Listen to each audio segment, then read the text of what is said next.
Моля, първо, коя е Елми Телофова?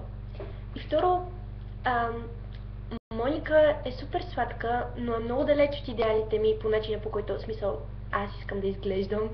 И коя по дяволите си ти и защо? Не знам, ако ти имаш за цел да изглеждаш като някой друг. Аз съм индивидуална личност и много държа на това да си изглеждам като себе си и никога през живота си не съм се опитвала да изглеждам като някой друг, защото винаги съм го намирала за изключително тъпо.